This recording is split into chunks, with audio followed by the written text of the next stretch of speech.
So I think we should begin. And I'd like to thank Oren for picking up, being willing to speak with us about his ideas and analogies. I have the hiccups, so you'll be hearing sort of speaking not smoothly. So let me tell you something a little bit, Oren. Actually, Oren started years ago when I was invited to Argentina to give a talk. And in the invitation, among the things that I did was I visited good friends in a huge farm outside of Buenos Aires. And many friends were gathered who was there. Fernando Vidal. Fernando works in the area of consciousness, understandings of the brain and levels of consciousness, and he's been doing really serious work in that area. Fast forward several years, Fernando writes to me and tells me that he's going to be giving a talk at Tel Aviv University, and if I'd like to come, he'd be happy to meet with me before, and we could have coffee, and then he can give this talk, which I did. We gave this really typically excellent talk, very interesting. And after he spoke, there was a discussant, and the discussant is with us now, Oren Harman. And I was so struck by what he had to say and the ways that he said it that I made a mental note that I have to meet with him, just the two of us. And after a while, maybe a week later, I wrote to him, and we fixed to meet. And at the time, I understand it's not the case now. He was living in Tel Aviv, and he came to the square near my apartment, and we talked for, I think we planned on being together for about an hour, and I think it was more like 2 or 3 hours. It was just a sheer delight talking about all kinds of areas that interest him. One of them interested me. They all interested me, but one in particular I'd been working at. That was the area of altruism and teaching. So we had a discussion about that. It was very helpful. And then maybe a couple of months afterwards, I went to his neighborhood, and we had coffee again in a lovely coffee shop. So who is Oren? Actually, maybe Oren will tell us, but let me tell you that Oren is not traditional. So he deals with the history and philosophy of science and technology, but he's not a historian in the way that most historians are. And although he deals with philosophical issues, they're imbued in the historical part, and his writing, just like as a historian and just like as a philosopher, his writing is very different than what you see traditionally and read traditionally among historians and philosophers. He's not a biologist. That's the area that he spent most of his writings about, but he's deeply steeped in biology. But here again, his writings are not the writings of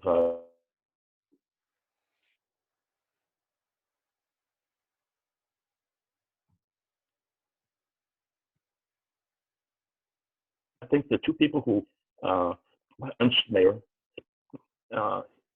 person working in the area of evolution, and Stephen Jay Gould, both from Harvard, both extremely serious biologists, and both with amazing writing skills, just like Oren had. So those are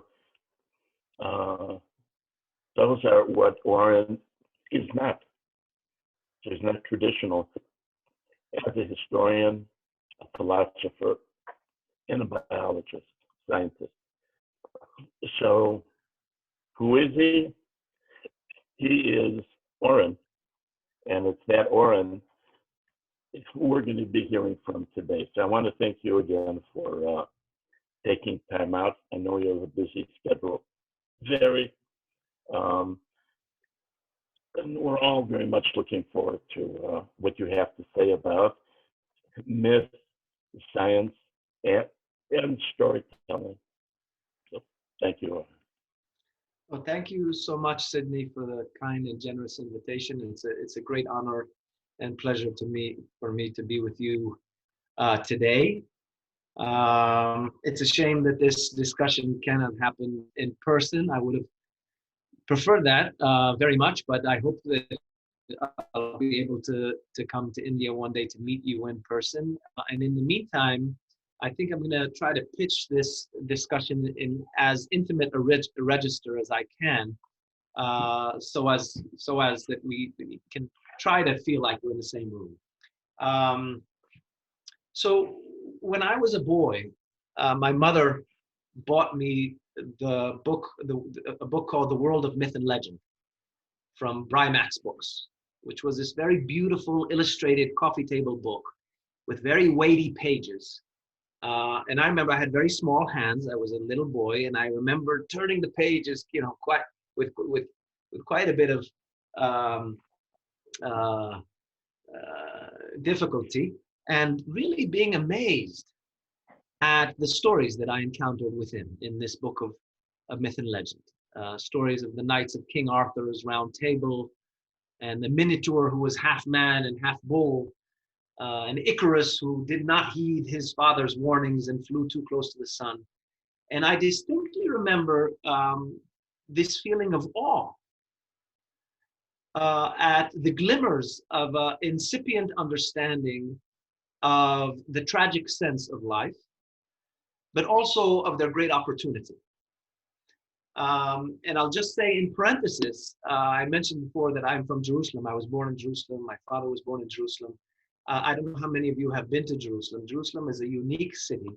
It's also one of the craziest cities on the planet. And I've been living in Tel Aviv for many years.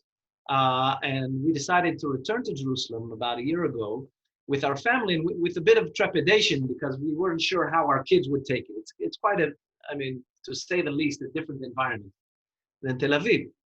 And so one day, shortly after arriving back in Jerusalem, I was walking with my then 5-year-old, now 6-year-old daughter, Shaizi, in the street, in the neighborhood.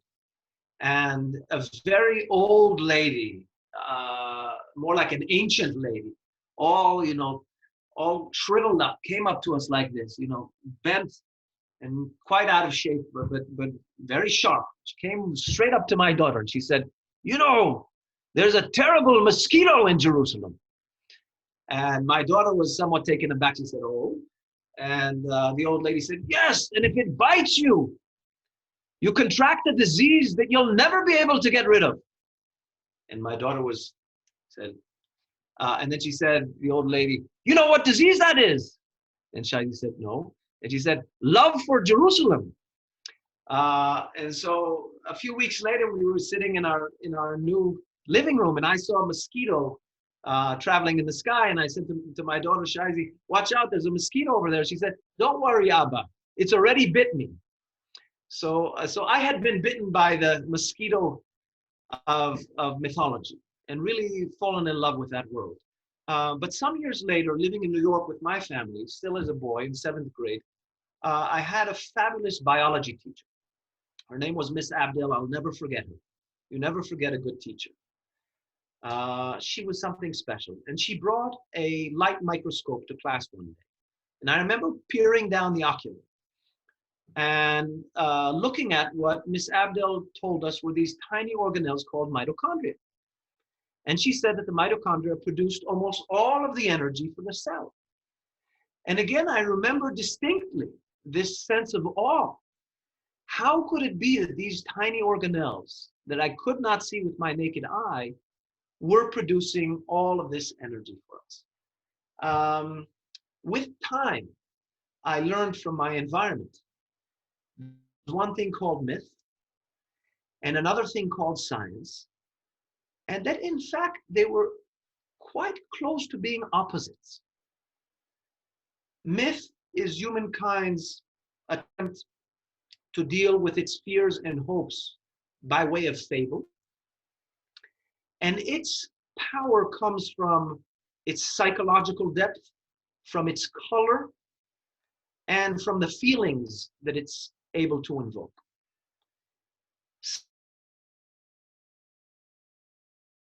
To explain the world through objective and rational observation and inquiry. And its power comes from method, from the fact of its falsifiability, the method's falsifiability, and from its precision. And so as a young person, I was in a quandary. I felt reading the myths and the awe that I felt increasingly encountering the natural and the physical world through science felt to me quite similar. And so I spent many years torn between these two worlds, the sciences and the humanities, and really found it very, very difficult to make a determination between the two. I studied both all throughout my degrees, and then in a way, I never really made that decision. I never really decided so that I could continue to ride on both horses at the same time and to try to build bridges between the two. And in particular, I decided to combine them in this book, Evolutions, 15 Myths that Explain Our World, about which I'd like to speak to you today. So in Evolutions, I try to bring the color and the feeling and the psychological depth of the world of myth to the exactitude and the precision of the world of science. And I try to do this by marshaling our latest scientific understanding in a host of fields, cosmology and astrophysics, geochemistry and biochemistry, genetics and the cognitive sciences, linguistics, and in particular, within a framework of evolutionary theory and science, in order to re-examine some of the age-old themes that world mythologies have been perennially preoccupied with. So these are questions like, where do we come from? Where are we going? What is creation? What is life? What is death and immortality? But also, what is the meaning of this amazing thing we call motherhood? What is memory? What is jealousy? What is hope? And what is truth? And I start this journey at the beginning. I start with the Big Bang and advance through the creation of the solar system. And then once life on planet Earth evolves from simple beginnings, from a simple self-replicating molecule, to the great inventions of life and of evolution. So multicellularity, sex, vision, flight, consciousness, and language. So I'd like to, just to get us into the mood a little bit, I'd like to begin with an illustration of a myth. There are 15 myths in this book. An illustration of a myth about the creation of the moon. No came from, how the moon was created. But it's really quite striking. If you test yourselves, go to your partners and your children and your brothers and sisters and parents and friends and ask them, you know, where did the moon come from? Many people don't know. And in fact, we were able to put a man on the moon before we had a good years. We do have such a theory. We call it the giant impact theory, which holds that about 4.53 billion years ago, a planetesimal about the size of Mars, it was given the name Thea after the Greek Titan that gave birth to the goddess of the moon, hit the Earth at a great speed and force. And from this impact, part of the Earth was torn away from it. And because of angular momentum and gravity, it fell into orbit around the moon. Now, if we were all alive 4.5 billion years ago, and we would look up into the sky, all we would have seen was moon, because the moon was much closer. And for that reason, the days were also much shorter. And so I take this scientific understanding, which, as I said, is surprisingly quite modern and quite new, and I use it in order to give a kind of cosmic interpretation to motherhood. Now, why motherhood? Well, because the moon comes from the Earth. In a sense, we are its mother. But the moon is also moving away from the Earth at the pace of about 4 centimeters per year due to the mechanics of the tides.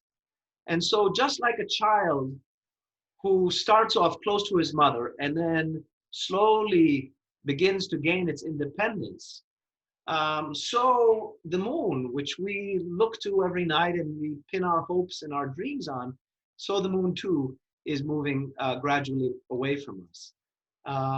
And so here I'd like to read a section. This is the longest section that I will read. It's not the entire myth. The myths are quite short. This isn't the entire myth, but a good portion of it. And this is the Earth talking to the moon and explaining to the moon where it came from.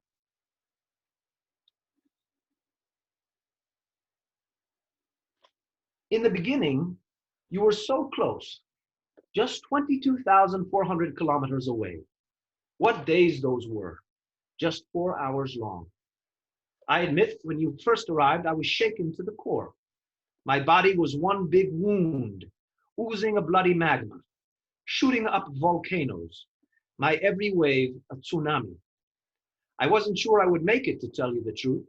The shock of your arrival nearly killed me.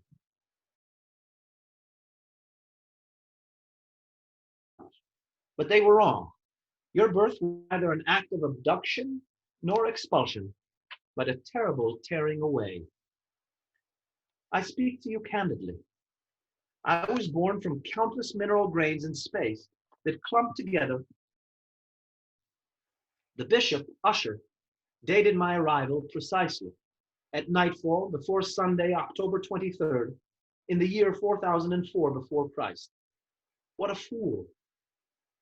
And as if it were not enough that I was a chimera, forged around the whizzing proto-sun, more than 2 centuries later, Lord Kelvin allowed between 20 million and 400 million years since my beginning.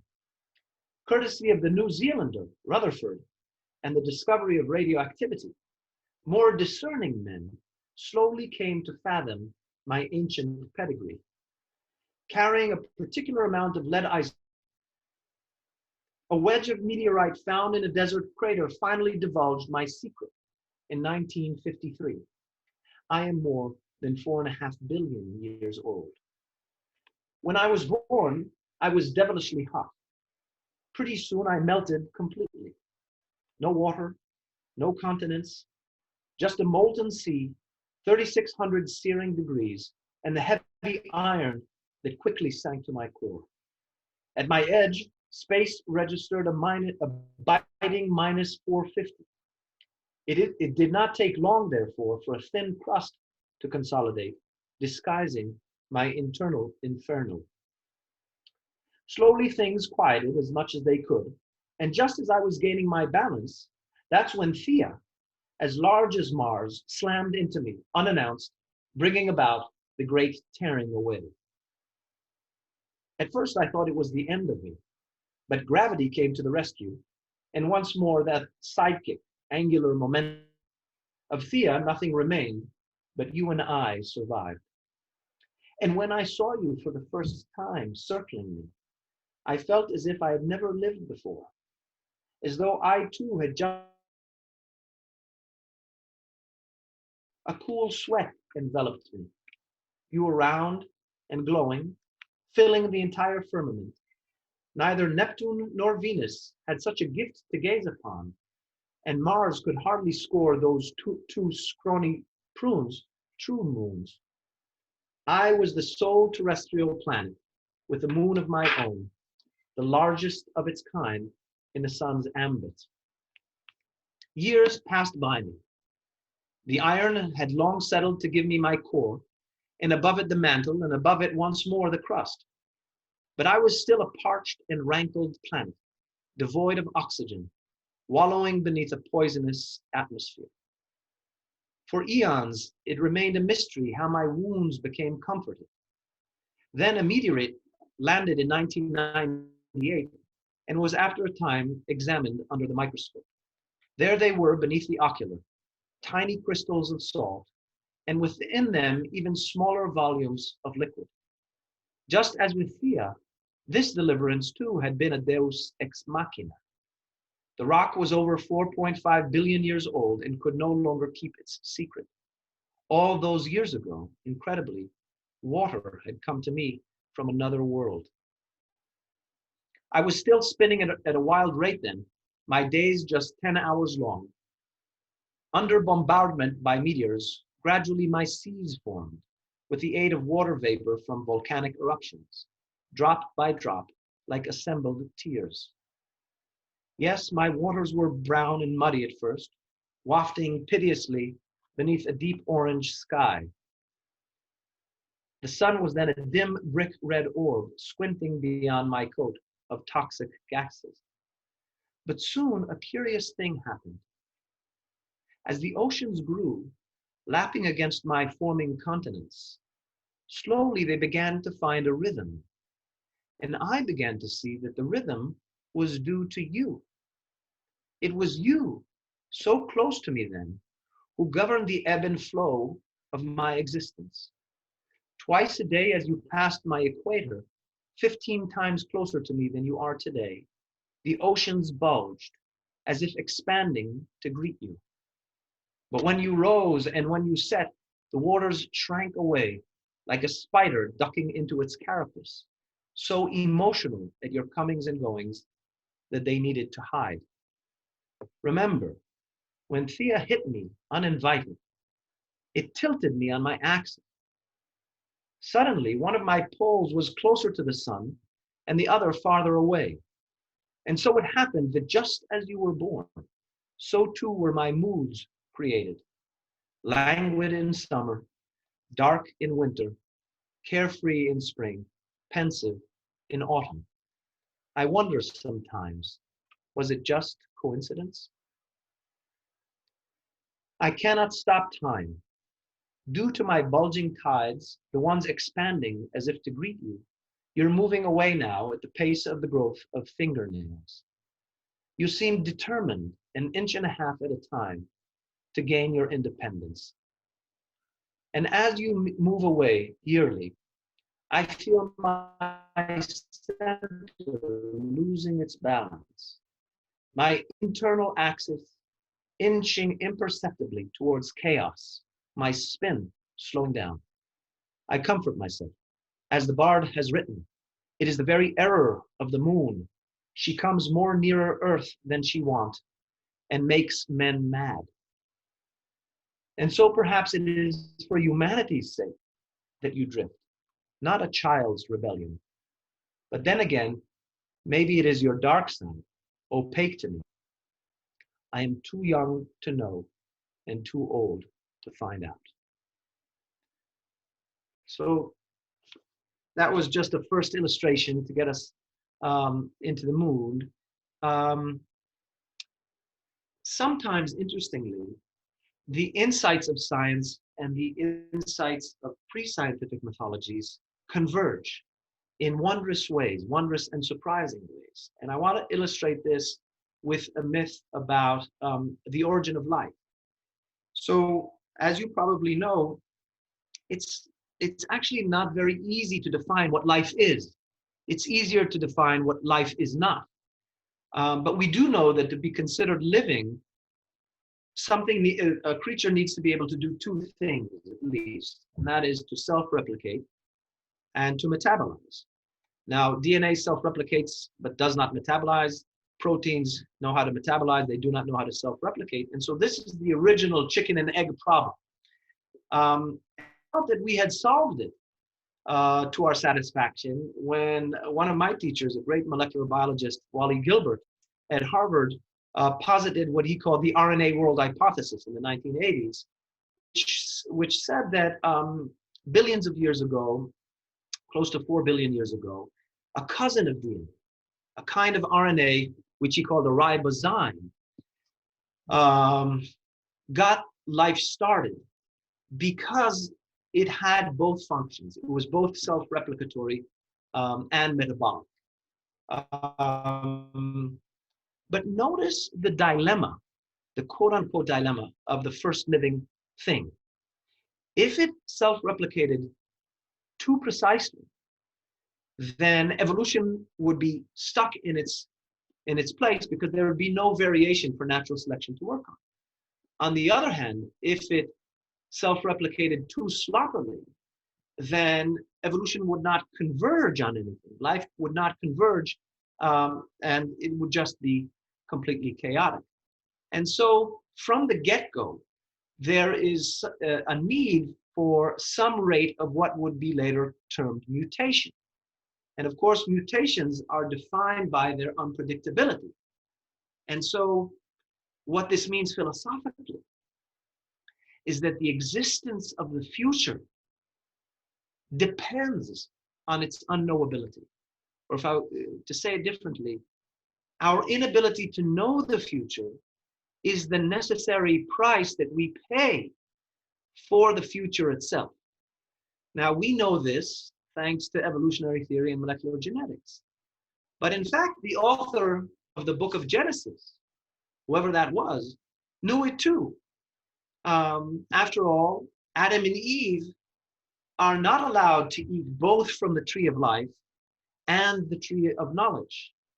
And so years before Watson and Crick, and years before Darwin, humanity has this insight, which is really quite basic to our experience in life, which would in some sense be borne out centuries later in science. Writing science also allows us to rethink some of our cherished ideas. And I'd like to illustrate this with a myth about the evolution of the whale. So the myth begins with a question: why do whales breach? You know, this beautiful action where whales jump out of the water, sometimes clearing the water entirely. It's really quite dramatic if you've seen it. Why do they do it? Well, it turns out that scientists have different theories about this, different hypotheses. One is that the breach is so powerful that it slows off skin and therefore allows the whale to get rid of parasites. So it's cleaning itself by breaching. Another theory is that it's all about sexual selection. It's about finding a mate. They're showing off to one. A third theory, which I subscribe to, seems perfectly reasonable to me looking at whales breach, is that they do it for fun. They just enjoy breaching. But the point of the matter is that science really doesn't know. We don't know the answer to this question.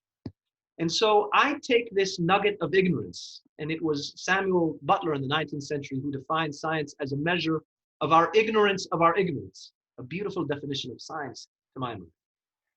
And I turn it into a myth about sacrifice. Now, why sacrifice?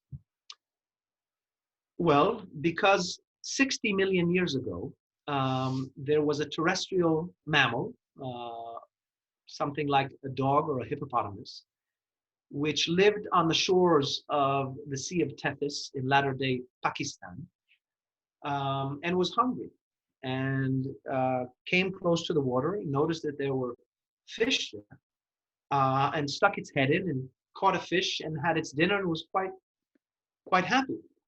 And so the next day it did it again, and then it did it again, and it began spending more and more time at the waterfront until its entire culture was aqueous. And with time, in a sequence of events which is well documented in the fossil record, something very dramatic happened. This dog lost its coat, gained an enormous amount of weight, its legs graduated into flukes. Not entirely, so that one day we would be able to figure out where it came from.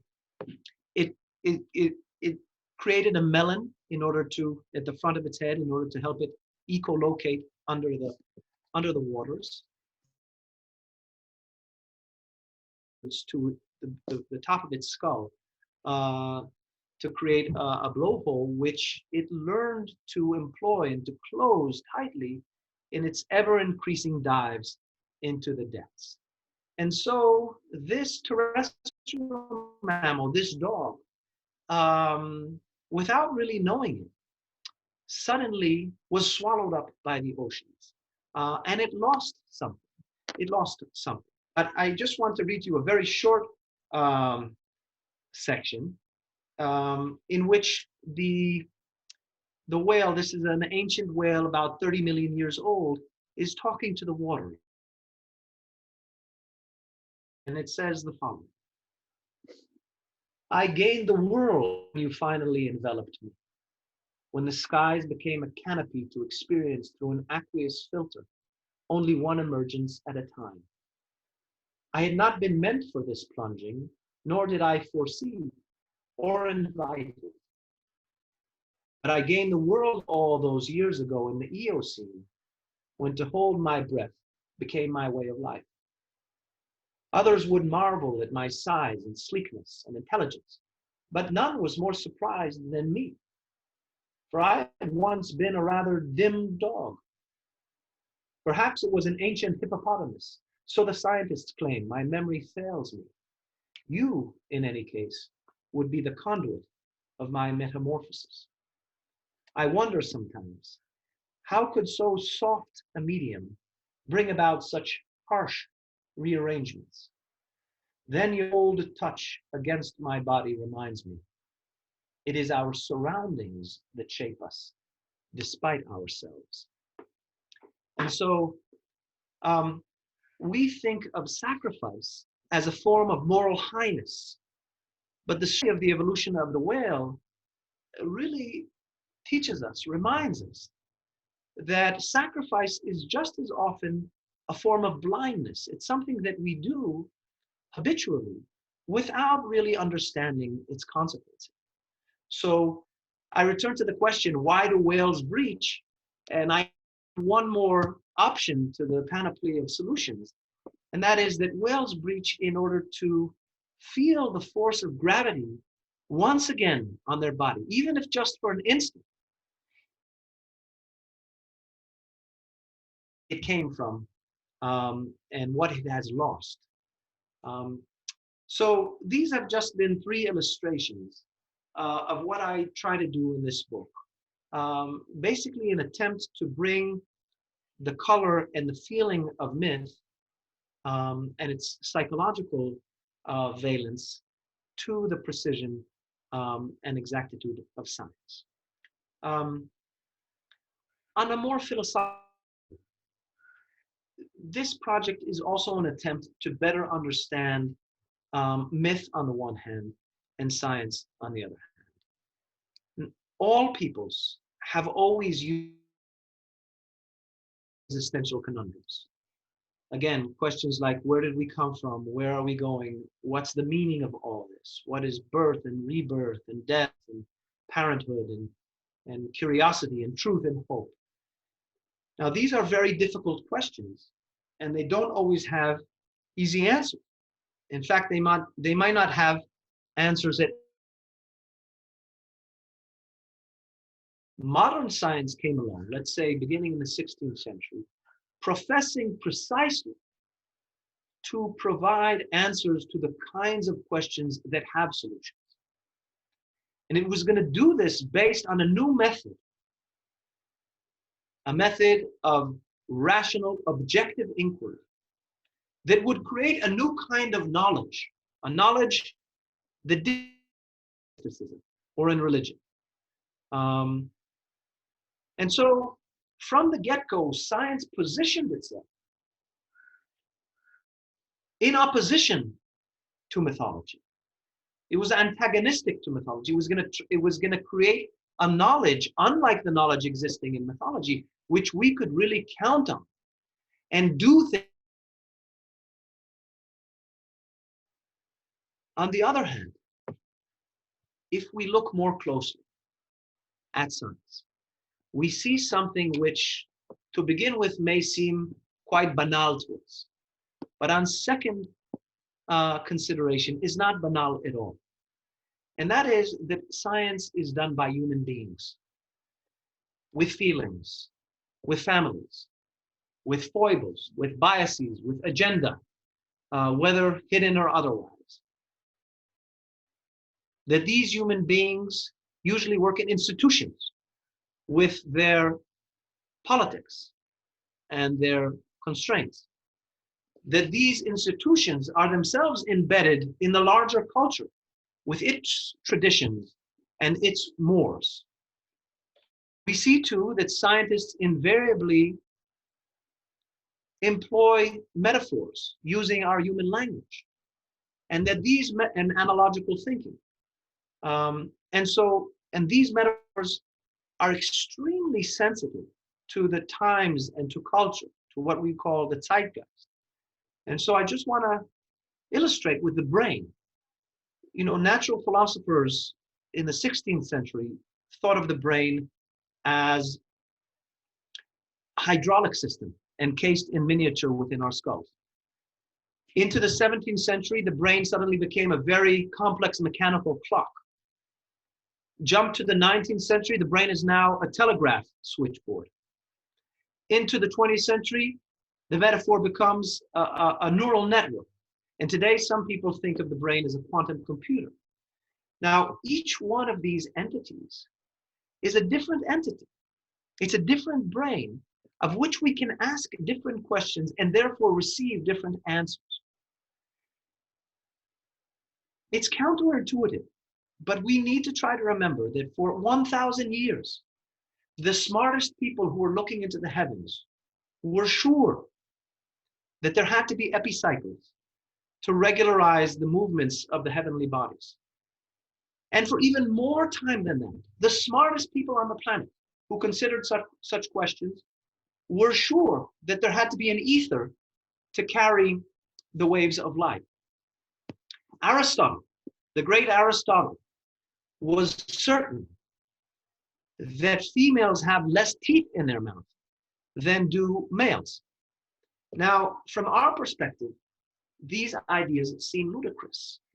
And yet, to view them as a litany of mistakes would itself be too simple-minded. It would be a mistake in and of itself. The reason being that they were deeply embedded in the cultures that produced them. So the reason why Aristotle was wrong about the number of teeth in the mouths of women wasn't because Aristotle didn't know how to count. Aristotle was a great empiricist. We're learning that more and more today, especially in biology, even though he made many mistakes. He made amazing discoveries 2,500 years ago. But the reason he got the number of teeth wrong in the mouths of women is because the notion of what a woman is and what a man is in ancient Greece was so different to our own notions, to the extent that it constrained what Aristotle could think and even what he could see. We now, with time and with the help of perspective, are able to see that the idea of the epicycle was strongly tied into a much larger Christian cosmogony that had to do with ideals, Christian religious ideals of harmony and of perfection. And so we need to recognize that scientific facts and entities, things like quarks and black holes, and indeed viruses like COVID, they don't exist out there in the world in any meaningful sense to us, waiting to be discovered by the industrious or lucky scientists. Rather, they are products of scientific inquiry, which is itself networked. And so they stand or fall not on the strength of any inherent veracity, but on the strength of the institutions and the practices and the methods and the tools and indeed the rhetoric that produces them and makes them intelligible first to the scientific community and then to the rest of the world. And when these networks collapse, when they break down, and this is really a moment, it's a very, very dramatic moment in which we're entirely perplexed and shocked by this moment. But when the networks break down, the facts go with them. You know, it was Thomas Kuhn who said that, you know, the insight was able to drop, the penny dropped in his head when he figured out that Ptolemaic astrology worked. It worked for 1,000 years based on the notion of the epicycle. Even though we think of it today as completely misguided. To put this in some kind of broader intellectual perspective, in the 1990s, there was something called the science wars between realists on the one hand and social constructionists on the other hand. And the constructionists said scientific knowledge is produced by humans, embedded in their cultures, and it is therefore partial, it's fallible, it's contingent. The realists replied, this is nonsense what you're saying. And they invited their adversaries to jump from a plane at 30,000 feet in order to see whether for themselves. Now this elicited a lot of laughter, especially on the realist side, but the laughter to a great degree really missed the point. And it missed the point because we already know that we can only observe the world through the neurological apparatus that we've inherited in the evolutionary process. And we already know that we can only describe the world with the language, our human language, at our disposal, with all of its possibilities, but also with its limitations. And so in this sense, the construction today, we also find ourselves living in what some people have called a strange post-truth world. I've never really understood that connotation because it assumes that there was once a truth world. I would very much have liked to have lived in that world. I don't think it ever existed. But in any case, we live in which a grotesque version of the critique of science now calls facts into question entirely, claiming that there are many facts on a matter, and that we should doubt them, we can't trust them because they're created for us by interested parties and by elites. And then in any case, non-rational forms of thought are just as legitimate. And this is a very dangerous moment, which I think the world is recognizing. But it's also a particularly dangerous moment for a reason having to do with the pendulum dynamic. Because we also live in a time where science professes to have answers to all of our important problems. All of our important problems. All we need to do is just to put our head to something and we will solve all of our important problems. And I'd just like to illustrate this with the sciences of happiness. I don't know if you've heard of it's a new cottage industry in the last 30 or 40 years, 30 years. I have a doctoral student who's working on the birth of these sciences. And they all the way from psychology into economics, brain science, even genetics. And what the happiness scientists tell us is that all we need to do is to find the areas in the brain that are involved in producing the molecules which make us happy.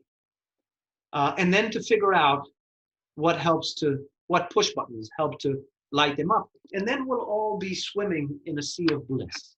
This is the promise. And I think it's a fool's promise. I don't want to give the wrong impression. Science and technology are amazing human achievements. They are probably the most amazing human achievement of the last 500 years, undoubtedly. We all live longer lives. Most of us literally have all of knowledge at our fingertips, and we're increasingly farming out back-breaking labor to machines. All of that is wonderful, wonderful news. However, we also are increasingly confusing knowledge and wisdom and comfort and happiness. And when I ask myself, are we any happier than the cavemen who produced those beautiful haunting images on the caves of Northern Europe, Western Europe, 20,000, 40,000 years ago? Are we any happier than them? I do not know.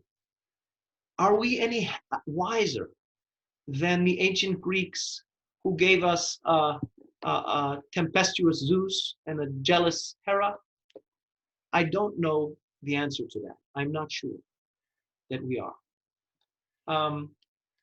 But I do think that most of us understand intuitively that the question, what is a gene?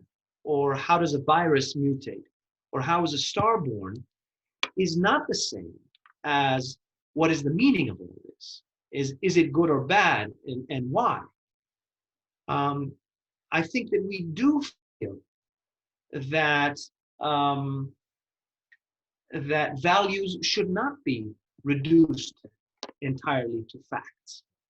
And also, I think that we know in our guts that there are important questions that don't necessarily have answers, that science can't touch them, but that they count. They maybe even count more than most other questions. And this always reminds me of the wonderful Wittgenstein quote, where he writes in the Tractatus that even after we will have solved all of our problems, we still will not have scratched our greatest issues. And at this point, there will be no more further questions, and that is precisely the answer. And so I want to end my talk with a final illustration, an illustration from a myth that deals with the origin of language. Now, we tend to think of ourselves as the only species that have a language. But of course, science has taught us in the last decades that's not true, that there are many languages in nature, from the dance of bees to the colors on the them. And so here's a little section about that. They could use their eyes with all their expression, and like the octopus, its colors. They could reveal teeth, raise hairs on their backs, point a tail, perform dance. There were chemicals to mobilize, and odors to marshal, and poses to strike, of great meaning. And of course, there were also the sounds. the buzz, the click, the shriek, the howl, the croak, the bellow, the bleat, the hiss, the bark, the moo, the oink, the roar, the whine, the yap, the bray, the honk, the purr, the screech, the cluck, the crow, the chirp, the creak, the bell, the coo, the growl, the whistle, the hum, the chirrup, the tweet, the twitter, the trumpet. All these the animals could use and get across a message, but they could not lie, for there was no truth yet to violate. Lying would need to wait for the upright man. Now, who is the upright man? The upright man is, of course, Homo erectus. And paleolinguists now believe that about 500,000 years ago, Homo erectus had a language of sorts. Because one Homo erectus could say to another, hey, look over there, there's a lion, in the bushes, let's get out of here. And even more usefully, he or she could say to a friend, saw a spring of water 2 kilometers from here. Let's go over there and quench our thirst. And so this was a tool, a technology language, which was incredibly useful for fitness. And yet it brought with it something which I think is even more determinative of who we are as a species. The ability to describe reality also brought with it the ability to imagine reality and to lie about reality. And so I want to end with this final short section. Language brought truth, but also its corollary. For thanks to the symbols, there was suddenly far greater opportunity to depart from the facts than to represent them. Just one meager reality to delineate, but an infinitude to imagine. Thus, while the other animals merely deceived each other in piddling, petty ways, Homo erectus began distinguishing truth from falsehood, truth with a capital T from falsehood with a capital N. Necessity, they say, is the mother of invention, but often they are sorely mistaken.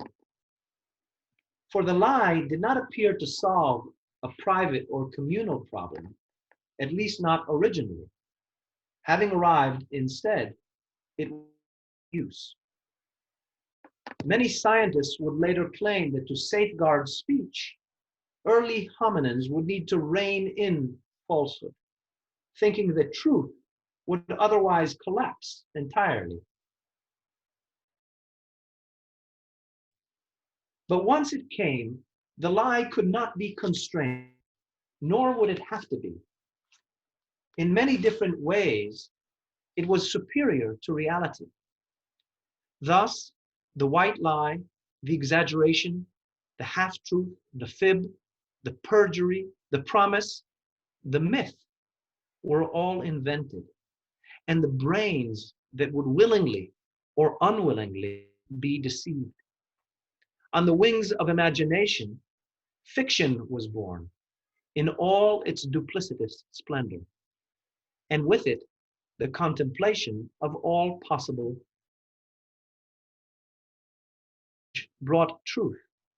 Some even say the universe. But it was the lie, in the end, that would make us fully human.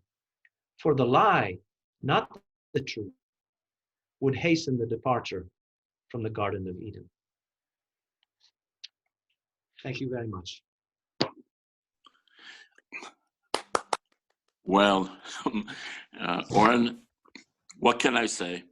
I understand that in the beginning, not that beginning, but in the beginning of your talk, what I had to say was slightly mumbled because of internet connection. So let me just say something quickly. What I'd asked was, who is Oren? And what I answered was, Oren is not a traditional historian, as we've seen, nor is he a philosopher the way that philosophers write about whatever it is they've chosen to write about? He's not a biologist in the way that biologists write, with the possible exception of Ernst Mayr and Stephen Jay Gould. Oren is not a poet in the classical traditional sense of poetry. And instead of trying to answer who Oren is, I think there is an answer, and that is Oren is unique, profound, somebody who understands what is not understood, illuminates it for us in beautiful, beautiful words. I'd like to open up and I'd like to thank you, really. It was just remarkable. And from the comments that I see in chat, I'm not the only person who thinks that. So I'd like to open up now discussion. I suggest that everybody turn on their videos. And Meltem, Nandita, are you there? No. So why don't we do this? Just when you have a question, why don't you just say it? Instead of me calling on people, and it probably work best that way. And last, it was a truly remarkable talk, Oren, and I'm going to have to thank Fernando Vidal for our meeting in Argentina, which eventually led me to meet you. Okay, here we go.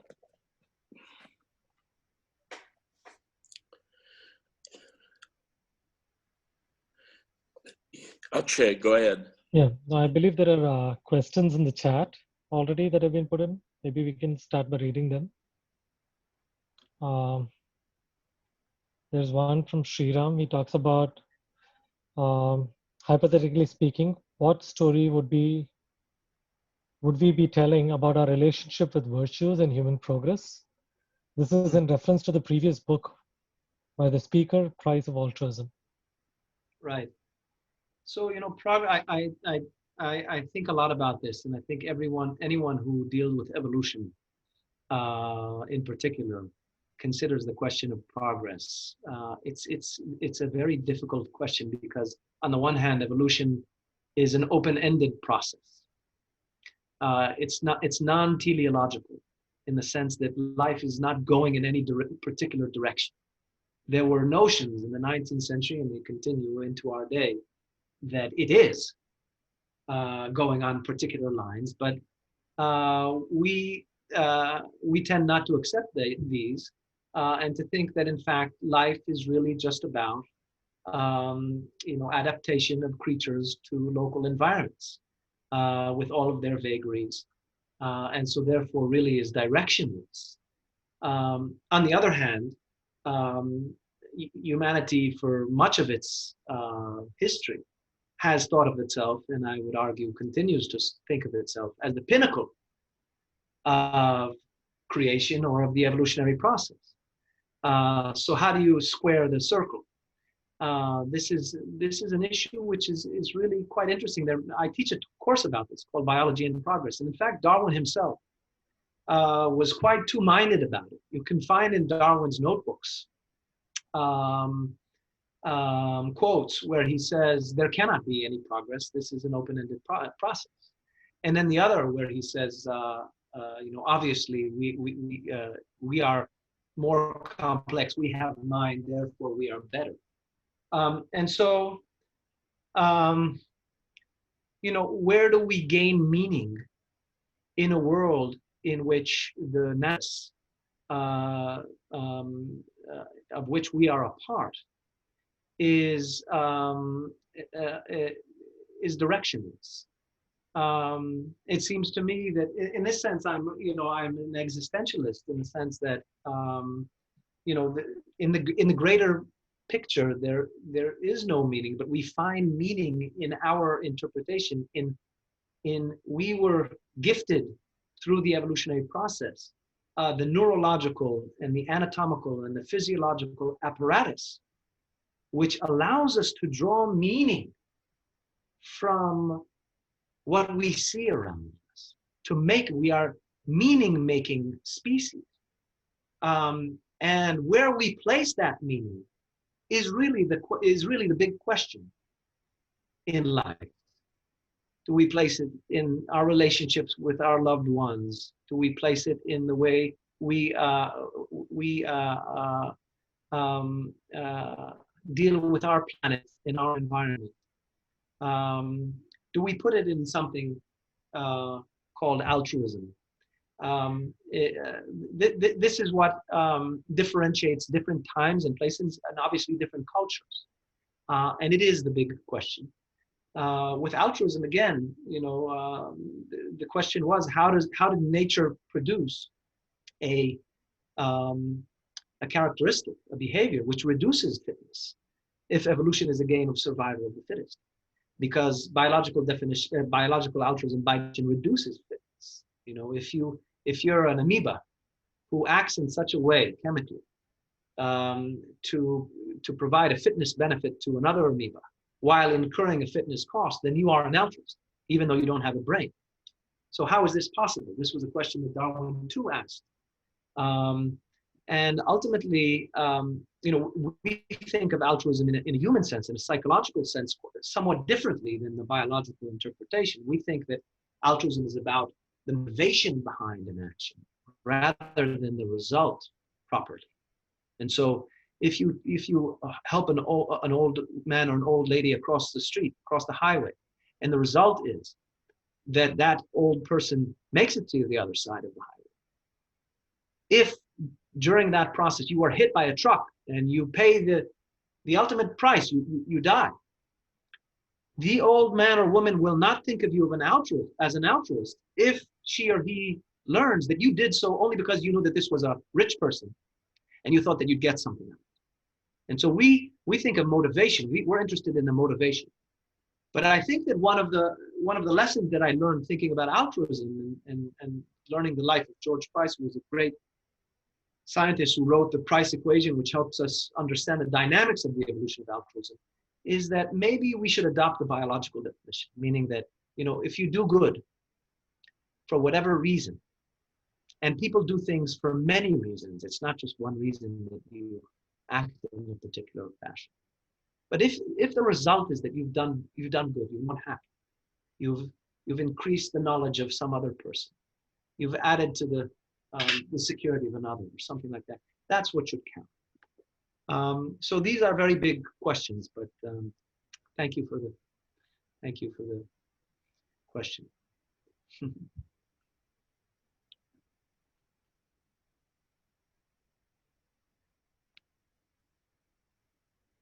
I'd just like to say, if I may, I call this talk Science as Storytelling. And really what I tried to do in this project is really to convey science through a form of storytelling, myth making. But it's important to recognize that science is a unique form of storytelling because it's a competitive form of storytelling based on extremely well-articulated rules. You can't just say anything in science. You need to be able to, say it properly. And for that reason, science has been able to produce for us some of the greatest stories we've ever told, our species, the kinds of stories that have allowed us to put a man on the moon and that continue to allow us to synthesize drugs that are life-saving. But I think that it's important to remember that science never describes reality directly. We sometimes think that it's as if, this is some kind of direct language into the directness of reality. No. We always use a model. And we always have an hypothesis. What is an hypothesis if not a story? An hypothesis is a kind of story. And so I wrote a piece, I think last year or something like that. It was called Cherish Your Genes, They'll Soon Be Gone. And what did I mean by that? I meant that, you know, the gene, the term, the gene, it's about 120 years old, 115 years to be exact. It was coined in a letter by William Bateson to a friend in 1905. And we have come to think of the gene as something real in this world, as a real entity in this world. And there was a definition for it based on the central dogma of molecular biology. You know, that a gene was a portion of DNA which encoded for a protein. And information can only go in one direction and so on. Now we know that there are countless exceptions to it. And we struggle to think about whether or not we can really speak of singular genes themselves without taking into account their environment, their genomic environment, their epigenetic environment, all of these things. And so I put to you the possibility that 50 years or 100 years, we will have invented a new term to describe, say, all the interactions between functional, a lean, not a gene, a lean. And it will catch more of what we want to explain than the gene catches. And so the gene will go the way of the epicycle or the ether. It will disappear from this world, something which we today think of as a real hard thing in this world. And we can explain to ourselves how we can take out one gene from an organism, from a bacteria, and put it into a flower. We can do that. All that is true. But remember, as Kuhn remembered in a moment of insight, that Ptolemaic astronomy worked for 1,000 years. It worked, it explained everything. And so we have to be able to hold in our head the idea, two ideas, it's two birds in one hand, that science is a very powerful language to describe and explain reality and explain ourselves to ourselves, even perhaps the meaning of consciousness. And yet, science will always be performed with the language of a given time and place, and will be, to that degree, a reflection of that time and place. And luckily for us, time never ends. And so we continue to evolve. And therefore, our understandings will continue to evolve with time as well.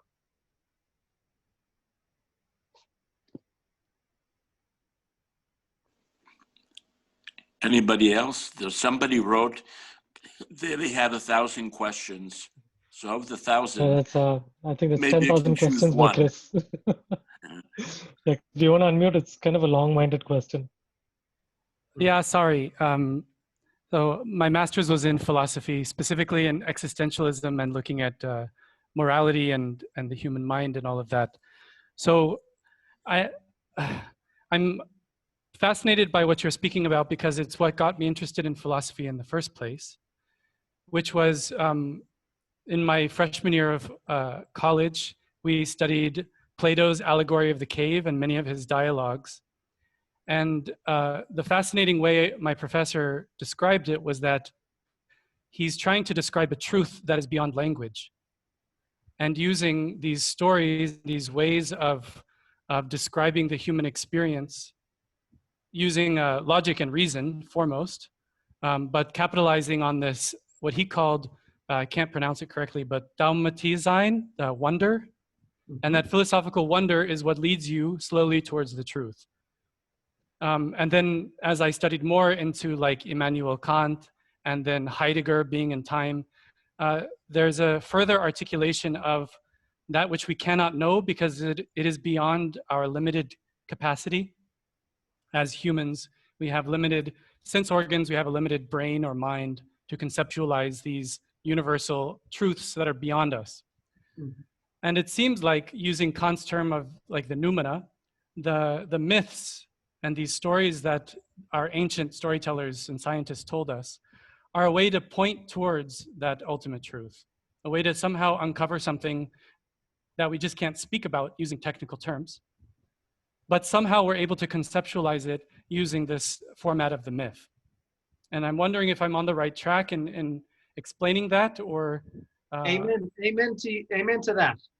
You said it beautifully. You really said. Well, thank you, I appreciate it. But the follow-up to that would be, how can we do that today? I mean, it's beautiful to study the great minds like Plato, and even the more recent ones like Heidegger, who could construct these, beautiful castles of thought. Today, how can we use it to explain, like what Anushree was talking about, spirituality, or even things in science that kind of blow our minds and make us question existence? How can we use the same skill? So I think that, every age, as I said, tries to marshal its language, the language at its disposal, in order to try to come as close as possible to these existential conundrums that are really a function of our human natures, in the sense that, we are extremely aware of our mortality. Everyone knows that he or she is going to die. But we also have a brain that allows us to imagine everything and anything. We can imagine in the infinity of infinities. We can try to imagine what it is beyond, what beyond infinity means. And so I think that this is our unique human predicament, and it produces a kind of existential angst or wonder, which every culture and time tries to approach with different tools, with the language, the tool of language. Now, modern science in the last 500 years has produced an extremely powerful language,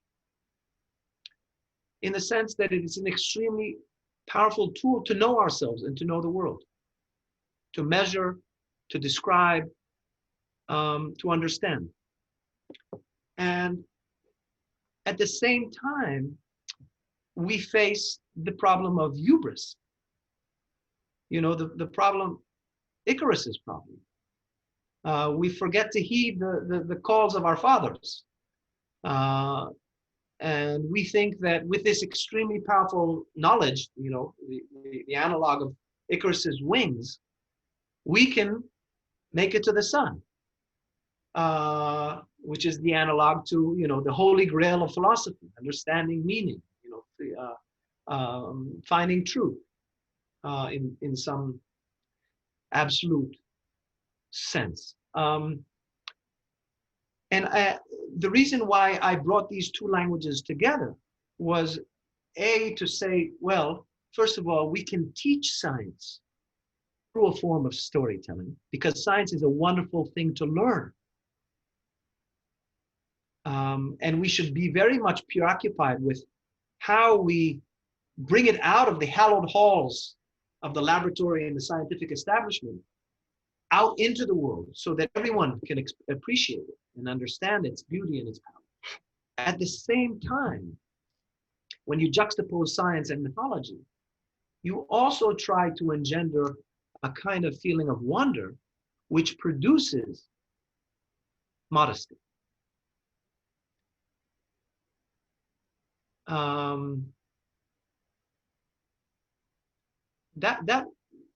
That's what I'm trying to do with this in this book and in my thinking, because I think that there's an argument to be made for lack of modesty. Lack of modesty, hubris can be very useful, because you go out on a limb, you think you can do everything, and you do stuff. Icarus came pretty close to the sun, So there's something to be said for but that there should be limits to our immodesty. And I think that those limits, understanding those limits, understanding the territory within which the scientific method is able to produce very valuable answers and solutions to problems, and outside of which the scientific method really is quite blunt, that will have a kind of a salutary effect on our morality. That's my belief in any event.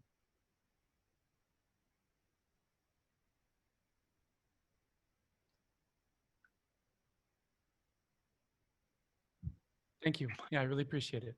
I look forward to your book. It sounds fascinating.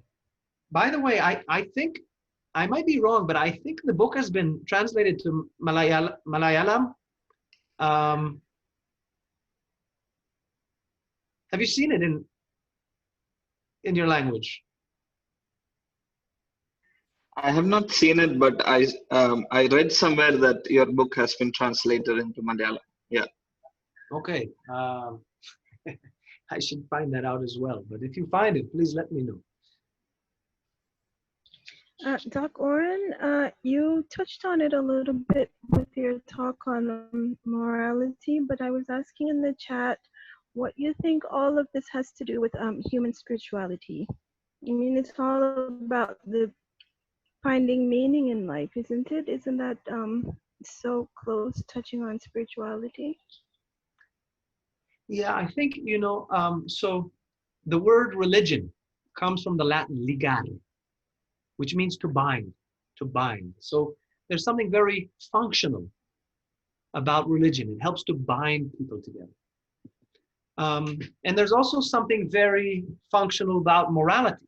We have an evolutionary explanation for the birth and growth of morality. It helps to create a kind of glue that is good for the group.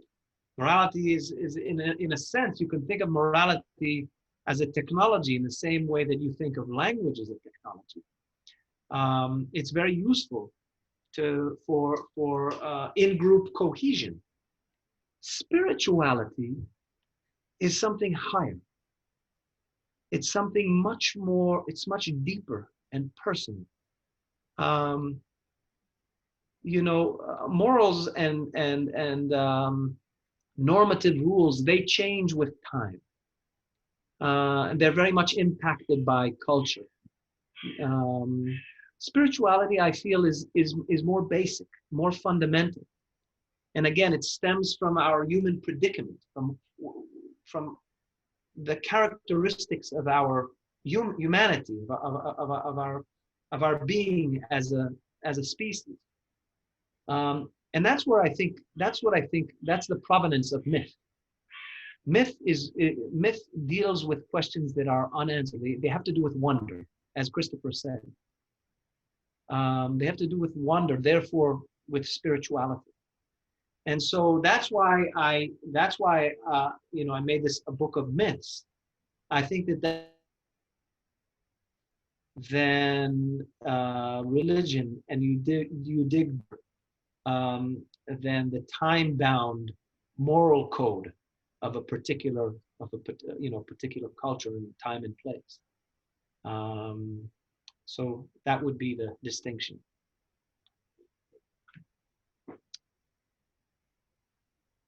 I hope that answers your question. Yes, thank you. It does. That's exactly what I was thinking also. Thank you very much. By the way, I love, one of my favorite authors is Joseph Campbell, who also talks about mythology. But the way that you blend it with science is much different than he does. Well, not much different, but in a different angle that I really find that I appreciate, having gone through a lot of his work. This aspect on science really adds a lot to the mythology story. Thank you so much. Narrative. Thank you. At the moment, I'm working on a new book, which is about the metamorphosis. The book will be called Metamorphosis. It's about the process of metamorphosis in nature. which is extremely widespread. About 70% of all creatures on the planet undergo one form or another of metamorphosis. And it's also a kind of evolutionary mystery.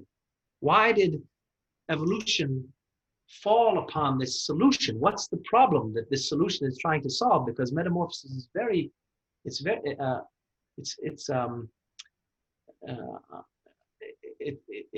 very costly, for the organism to undergo metamorphosis.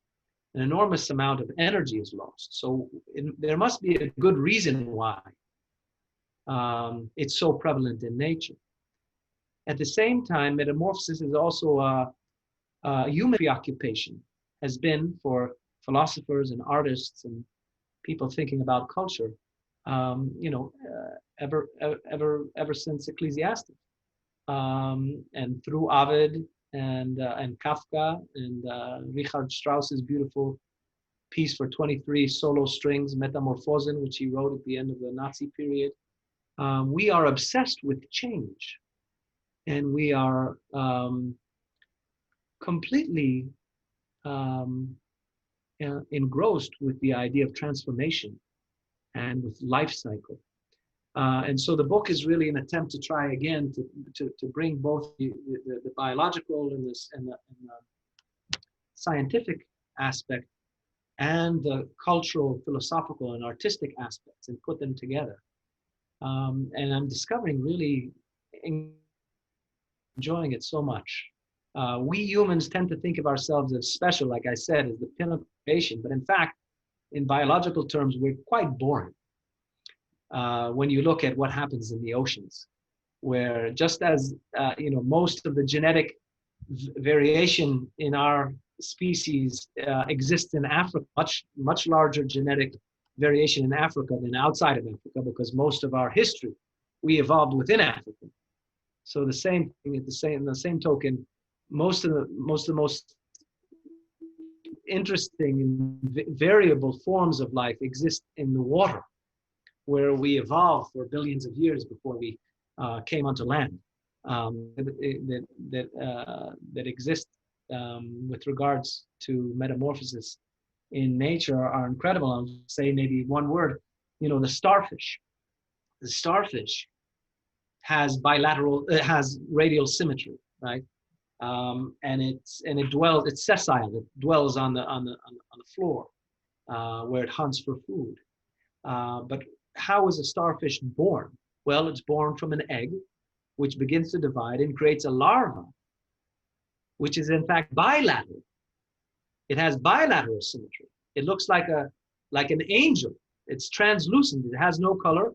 It has these two beautiful wings, and it swims. It's pelagic. It swims, and then it's at some certain point, a second developmental program in its stomach begins to kick in like that, and begins to create its adult form within it. So it's as if the adolescent is giving birth to the adult, and then the adult migrates to the lips, to the arms of this beautiful angelic juvenile, and in a beautiful moment, which happens every day in the oceans all the time, they separate, and the starfish falls to the ground, and the juvenile continues to live simultaneously. So think about it. What just happened? One egg developed into two different creatures that look nothing like each other, have completely different body symmetry and completely different behavior. Now, each one of their cells has the exact same genes inside them, same genome. They're not brothers. They're not fathers, mothers. What are they? So this is something that we don't even, but it's so wondrous to contemplate these relationships that exist in nature outside of our human sphere, which when we look at, are able to allow us to see ourselves through a different prism, to get out of ourselves, look at the rest of creation in order to look back at ourselves again and try to understand.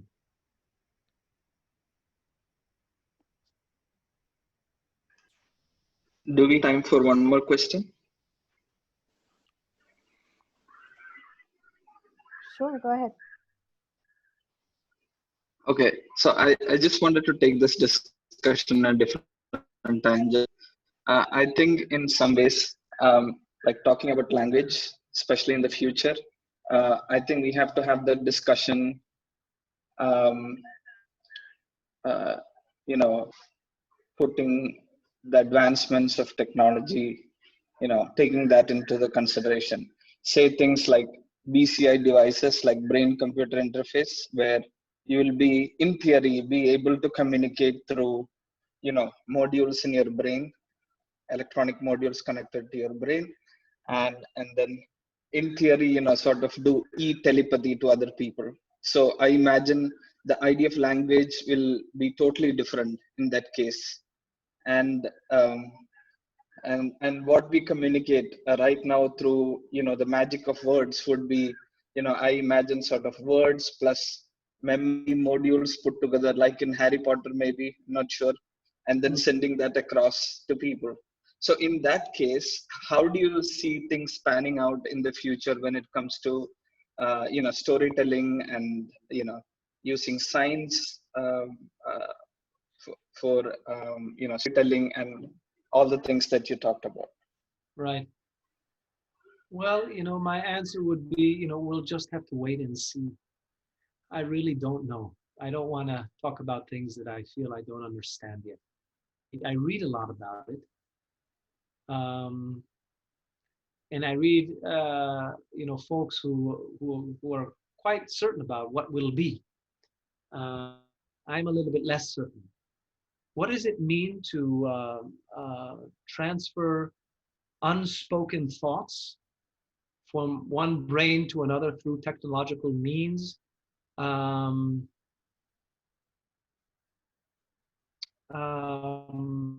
You're right. It's going to revolutionize the way we think about language. What does it, what does it feel like to be able to understand, to be able to have, this is something that we can learn a lot from people who, who have not been fortunate and are either, have some kind of impairment of one kind or another, aren't able to speak or aren't able to hear, aren't able to see.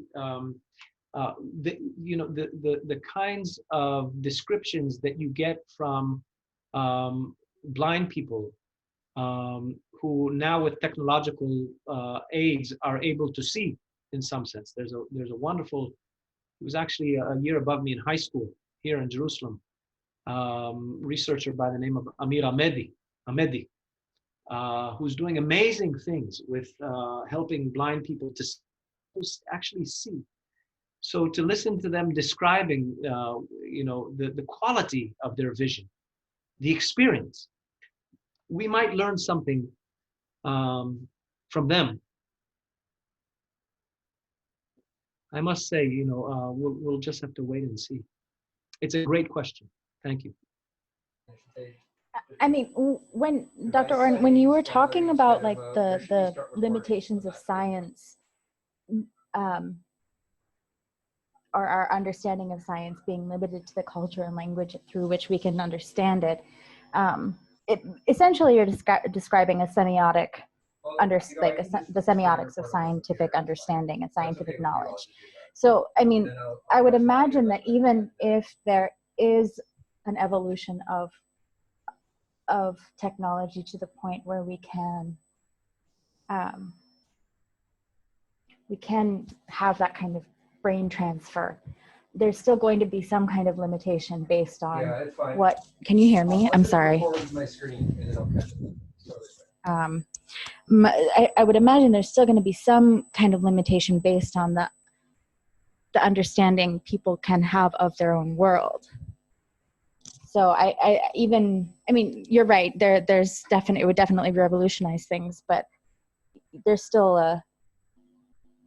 Yeah, I don't know. I wouldn't argue with that. I see what you're saying, and I agree entirely. In the end, people say, there's this argument, kind of popular argument, between versus nurture and all. But there is no human attribute and human behavior which is not also biological. Doesn't exist. The Aristotelian notion of the soul and the body. It's like wax and a stamp. There's no such thing. We must understand the world, think, act in the world through our biological apparatus. How exactly the biological apparatus interacts with different environments. How the quote-unquote code interacts with the internal molecular dynamics, how these interact with larger circles within our physiology, and then obviously, of course, with the outside world, outside of our bodies, is what we want to study and are interested in studying. But ultimately, we are one branch on a slightly larger branch on the great tree of life, and to that extent, we will always be limited.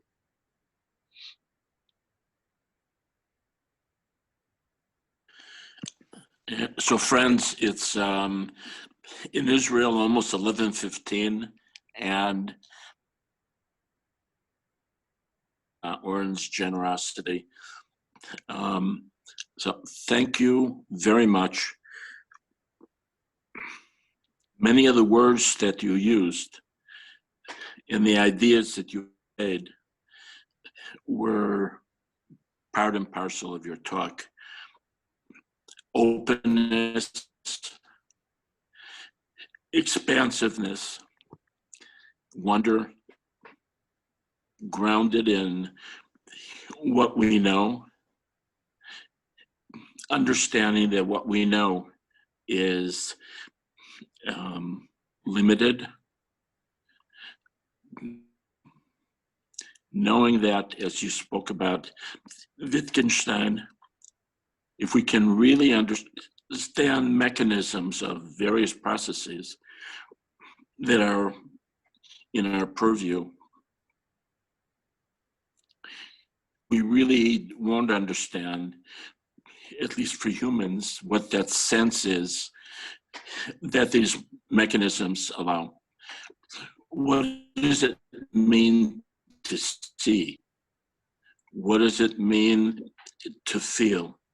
What are those feelings? Those are questions which, even if science were to get to the very end, let's say, those are questions that I don't think will be answered in any event.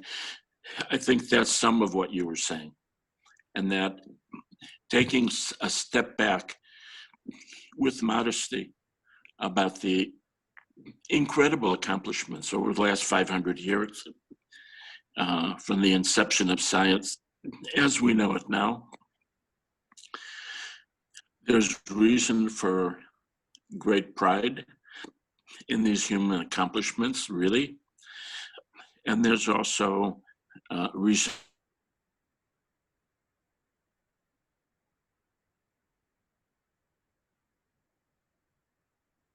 for enormous humility and how far. Well, thank you for what you said. Thank you for how you said it. And thank you for the generosity of spirit that allowed you to accept the invitation. And what we had said was the time.